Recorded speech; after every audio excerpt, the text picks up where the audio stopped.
Hey guys, welcome back to my Seattle Mariners series here on Out of the Park Baseball. We finished the year at 97 and 65, so definitely a very good season.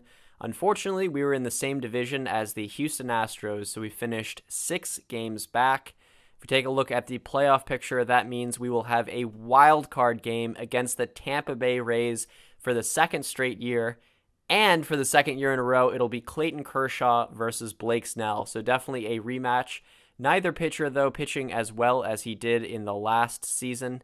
As you can see, Blake Snell last year had a 2.65 ERA. Still very good this year at 3.3. In terms of our team, you can see Zach Brown had a very good season. I am thrilled that he is a 3-star pitcher with 5-star potential now, according to our head scout.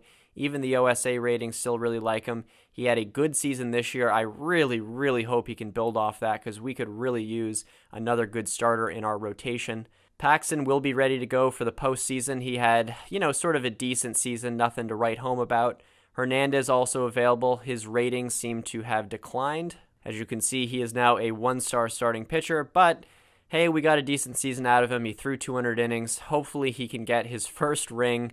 That would be pretty awesome. Then the other guy in the rotation is Jose De Leon. If we take a look at his ratings as a starter, we can see that he is a 2-star starter. Had an okay ERA this year. I would just say average, not terrible.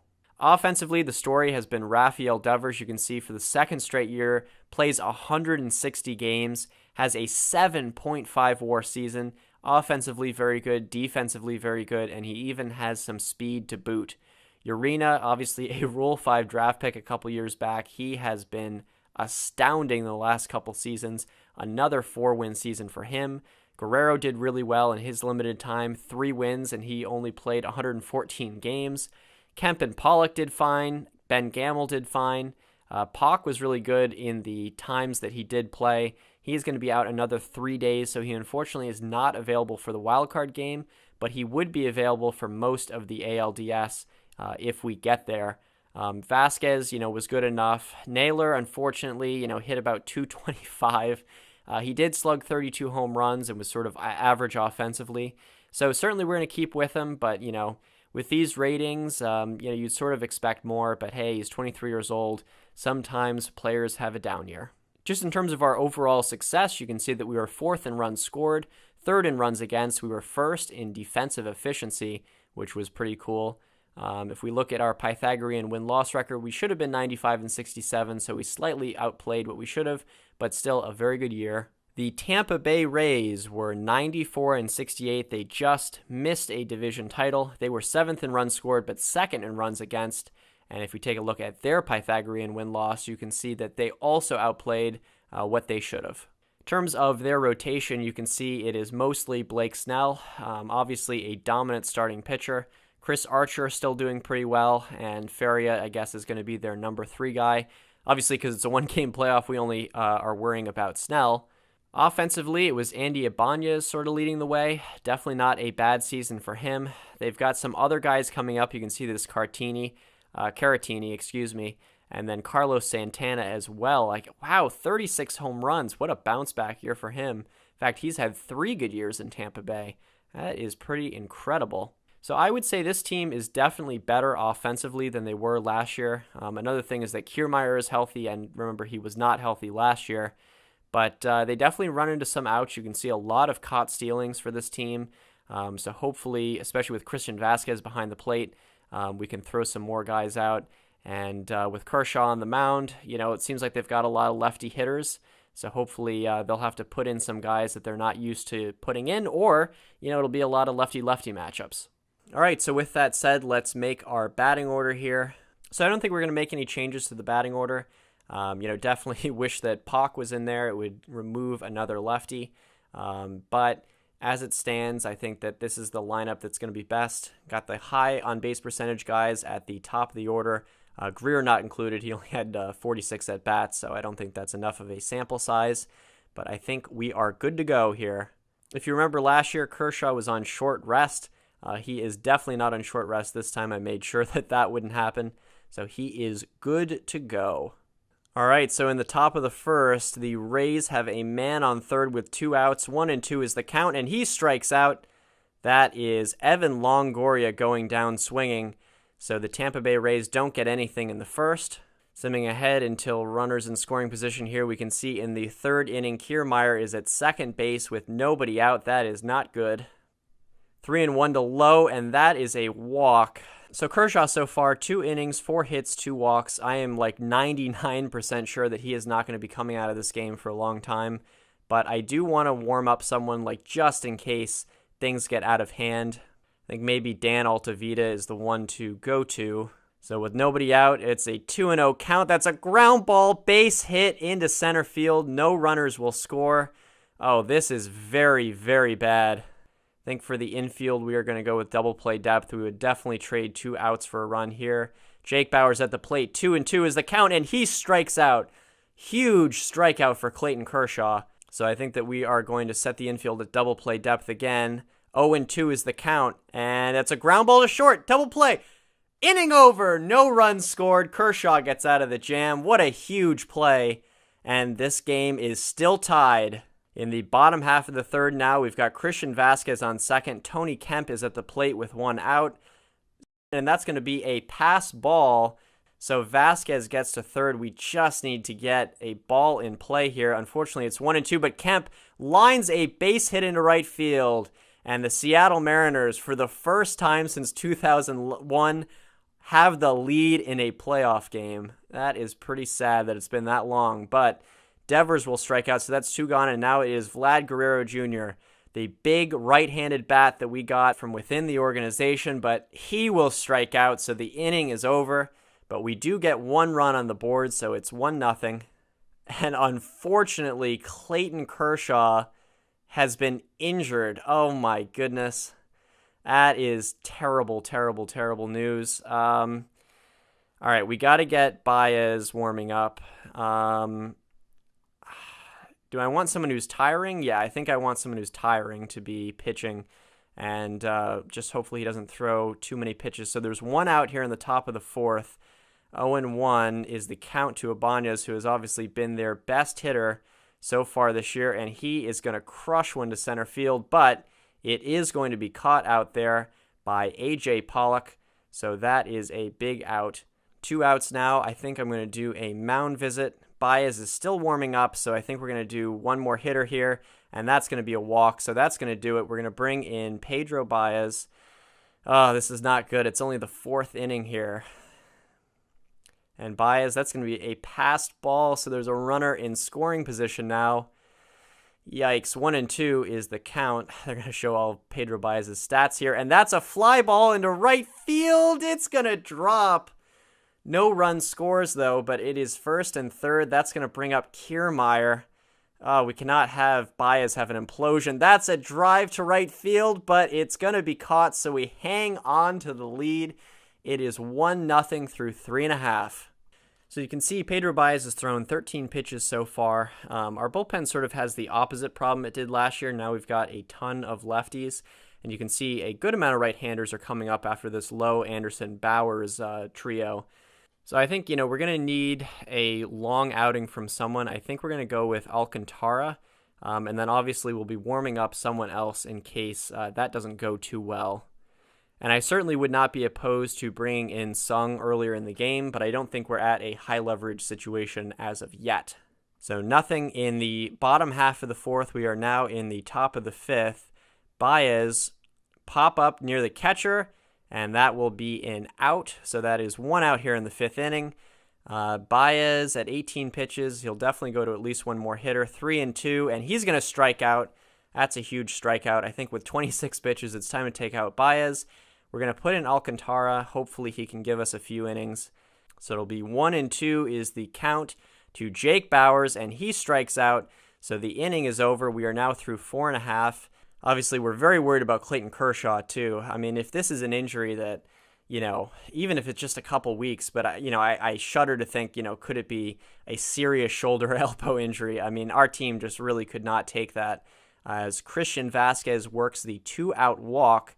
So Tony Kemp will get a chance this inning, but it's 0-2, and he's going to strike out. So Snell, through 5 innings now, only giving up that 1 run. So Alcantara out there. He'll be facing Longoria here and start the 6th.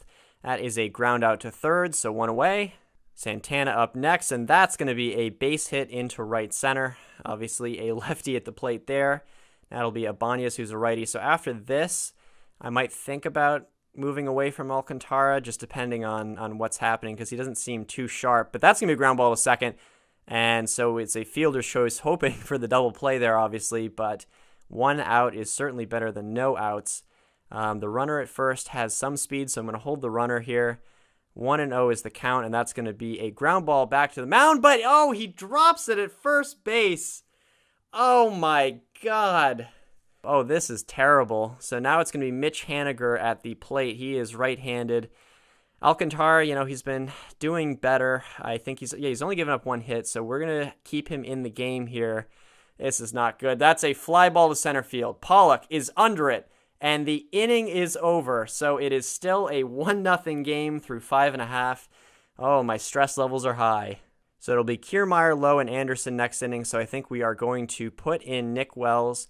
That would be the 7th inning, and then I think after that we can really go to our best relievers, which would be Tyler J, and then, of course, Cho Young-sung to close it out, or maybe to pitch something in the 8th if things go awry. But for now, it's the bottom of the 6th. Devers is at the plate against Snell, and he is going to strike out. So 1 away here in the inning. Guerrero is going to strike out. Just a lot of strikeouts for us today. That's the 8th one for Snell so far. And then Pollock will get a chance, and that's going to be off the first baseman's glove. So he is going to get on base with 2 away here. Obviously, it's going to be lefty-lefty Snell against Josh Naylor. We're not going to be stealing or anything here. 2-1 is the count. That's a line drive back up the middle, and it's in and out of the glove. Oh, so he made an error. That's the 2nd error for Tampa Bay this game. Gamble is the next hitter at the plate. We really don't have anyone to substitute, do we? It's, just Motter and Walton, who I'd rather have Gamble at the plate, to be honest, but boy, could we use Pac. Anyway, it's 1-1 to Gamble. That's a fly ball to right field, but it looks to be right at the right fielder. So the inning is over. Through 6, it is 1-0 Seattle. Oh, boy. So Nick Wells into the game. I think I'm also going to warm up Diekman just as another option in case Wells doesn't seem to have it. Kiermaier is the first batter. That's going to be a ground ball to second. So 1 out here in the 7th inning. 2-2 to the next batter. Ground ball to first base, and Wells covers first base to get Low. That is the 2nd out, and now it's the only righty this inning. Tim Anderson at the plate. Ground ball lined and caught, actually, to first base. Guerrero makes the catch, and that's going to do it in the 7th for the Rays. So only 8 pitches for Nick Wells. I think we're going to warm up Tyler J. I think that's what we want to do. But Bowers will be leading off the inning, and then Santana is also, I believe, better against right-handed pitching. He is not, actually. He's better against lefties. So I don't really know what we'll do. Maybe we will try to do Wells and Jay. Maybe we'll put in Sung a little bit early. In fact, we should take a look and see if Sung is well rested for this game. And he is, so that's very good. He could definitely go more than an inning if necessary. But we will play it by ear. Urena, though, is going to lead off the 7th inning. Now it's going to be Trevor Gott. So Snell has been taken out of the game. And that is a leadoff single for Urena. That is a good sign, and now that's going to bring up Greer to the plate. 1-1 is the count. Line drive down the left field line. That's a base hit. Boy, this game had been boring, but now it is 2nd and 3rd. The ball is very deep. Yes, we are going to send Urena, and he is going to score, so it's 2-0. A huge, huge second run here against the Tampa Bay Rays. That's going to bring up Christian Vasquez, although... do we want Vasquez to hit? Oh, is he the only catcher on our team? Oh, we got to fix that. I did not realize that. Where is Brian McCann? I have no idea. But obviously, just for this game, we're going to have to keep Vasquez behind the plate. So 0-0 is the count. And that's going to be a pass ball. So the runner goes to third base. Oh, boy. All right, so Vasquez still at the plate. 1-0 is the count. Gott is going to make the pitch. That's going to be a ground ball in the hole. Vasquez with a huge hit. 3-0 Seattle now. This is looking a lot better. Kemp is the next hitter. Still nobody out here in the 7th. And it's going to be Buddy Boschers who is the new pitcher. That's going to be a ground ball to first. And so they're going to get the runner at first, but Vasquez at least moves up to second base. Kind of an unintentional sacrifice there. Devers is the next hitter, and that's going to be a ground ball to second. So now the runner moves up to third base with 2 down. Guerrero up next. Let's see, how has he done so far? He's 0 for 3 so far. Hopefully he gets a big hit here. Not looking good, though. 2 strikes against him. Flared out to center field, but it will be caught by Kiermaier, who is certainly a vacuum out in center field. So that is 2 very important insurance runs, though. Now we got to think about what we'll be doing this inning. I might think about warming up Hernandez. It's just a right-handed option. I don't think I will, actually. All right, so we'll just go batter by batter. If anyone gets on, I'm going to start warming up Sung. But Nick Wells has been doing pretty well so far. Bowers to right field. That is going to be caught. A nice catch for Gamble. That's why we have him out there. Very good defensively. But with Evan Longoria up, I don't know. Nick Wells has been doing so good. Only 9 pitches. So we're going to keep him in there. 2-2 against Longoria. Fly ball to left field. That is going to be caught for the second out. And now it's going to be Santana, who is better against lefties. I think at this point, I'm going to warm... No, we're just going to pitch. 2-2 to Santana. He strikes out and the inning's over. Huge performance from Nick Wells. 2 no-hit innings. Only like 10 pitches, too. I guess he ended up with 19. So we're going to sit down Tyler J and instead warm up Cho Young-sung. The season will be in his hands in the 9th inning. But for now, we're going to hit here in the bottom of the 8th as Pollock with a ground ball to short, and that's going to be the first out here in the 8th inning. Next is going to be Josh Naylor, who rips one to second, but it is right at the second baseman. Ibanez for the second out, and then it'll be Ben Gamble, and just another ground ball. So actually, he's going to be safe. So he beats out the ground ball, which will give Urena a chance here with 2 down. And that's shot into the alley, but it gets over Kiermaier's head and rolls around. I'm not sure what that's going to mean. It looks like it's going to be second and third, so it's going to be a ground rule double. It looks like the ball's in the fence, not over the fence, but that's okay. David Greer, the next man, but it is 1-2. Oh, no, he does hit one to center field, but Kiermaier coming in. Another knee-high catch for Kiermaier, and that will end the inning. So a 3-run lead into the bottom of the 9th. It'll be Cho Young-sung on the mound. Can he close it out for the Mariners and send them to their first ALDS since 2001? 1-2 against Ibanez. He's their best hitter so far this year. Sung has been really, really solid. 43 saves and 46 chances. But Ibanez with a base hit, a little bobble, but that doesn't really matter. We just need outs here. So next is going to be their catcher, Victor Caratini. I think we're at least going to go one more batter here before we start warming anyone up. Oh my God, it is 3-2 on a home run from Victor Caratini, and just like that, it's a 1-run game. That was crushed. All right, well, always has to be interesting, I guess. So we're going to warm up Jake Diekman, I guess. We got some lefties coming up. I don't know about Tyler J like I would, except that he was tiring before. Is he just ready, though? Is that how it works? He is ready. All right, so we're going to let Sung keep pitching, but one more mistake, and we're going to take him out, I think. I mean, he's just the best pitcher. Sung strikes him out. I still have confidence in Sung. He's been so dominant. It is 0-1 against Kiermaier. Ground ball to first base. So there's 2 outs. One more out. Just one more out. It'll be against Joshua Lowe. 2-2 is the count. He strikes out, and the Seattle Mariners are going to the ALDS. I don't know who we're going to be facing, but I'm very excited. We got past the wild card game finally. We beat Blake Snell, and now the main question will be what happened to Clayton Kershaw. All right, so maybe I'll leave it on a bit of a cliffhanger here. I think that's going to do it. Obviously, the first thing I'll talk about in the next episode is what happened to Clayton Kershaw.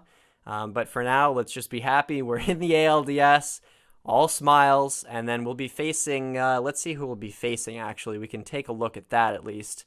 So in the division series, we'll be taking on the Houston Astros. Oh my God, why are we at home? I guess it just shows us to the right, but we're not at home. Obviously, a very tough foe. They were first in runs scored and first in runs against. This is going to be one of the challenges playing the Seattle Mariners, is that you have to keep dealing with Houston year in and year out, but that's what we will have to do next time. And then the first thing I'll address in the next episode as well is what happened to Clayton Kershaw. Is it a major injury? Is it a minor injury? We will have to find out. But until next time, goodbye.